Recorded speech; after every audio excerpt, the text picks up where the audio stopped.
Zarathustra was walking his friends up a mountain. But upon climbing up, they came across a spider's lair. So he stopped his friends, and he turned around and said, "Look, this is the Tarantulas' den. Would you like to see what lives inside? Look at its web hanging there. Go, touch it. Make it tremble. Ah, look, here it comes. Let us speak to it. Welcome, Tarantula. Your triangle and symbol rests black on your back, but I see more. I see what is in your soul. Vengeance. Wherever you bite, a black scab arises, and your poison fills the soul with frenzy, you preachers of equality. But I will soon bring your hiding places to the light. I laugh in your face with my laughter of the height. I tear at your web and lure you out of your den of lies, because I know that your rage leaps forth from behind your word. Justice. For man to be redeemed from vengeance is for me the bridge to the highest hope, and a rainbow after long storms.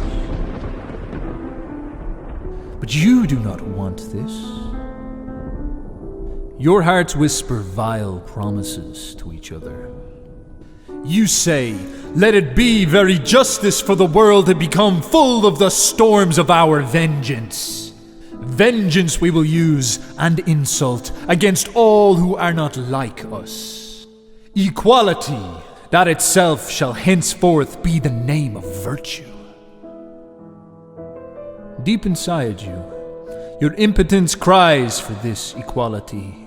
Long ago it festered into envy.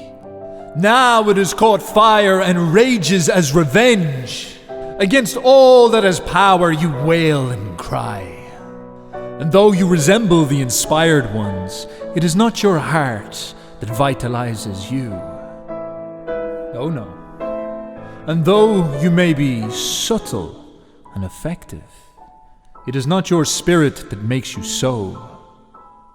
This is why you chose the thinker's path. In the safety of your lamentations, you concede vengeance. In the innocence of your eulogies, you can breed malevolence. Through your judgment, you can demand terror. Oh, my friends, distrust all those who have a strong impulse to punish.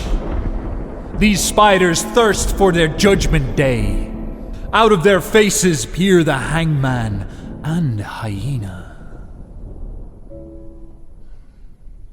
They lack much more than honey in their souls. When they call themselves the good and the just, do not forget that if they only had the power, they would be Pharisees. They may even preach my doctrine of life, while they sit in their den, poisoned and withdrawn from life. They only speak to the times. Were we in another era, they would be burning heretics at the stake and hating on the world. I will not get caught up with these preachers of equality, calling for justice. Let it be clear, justice for me means men are not equal, and neither should they become so. What would my love for the Ubermensch be if I spoke otherwise?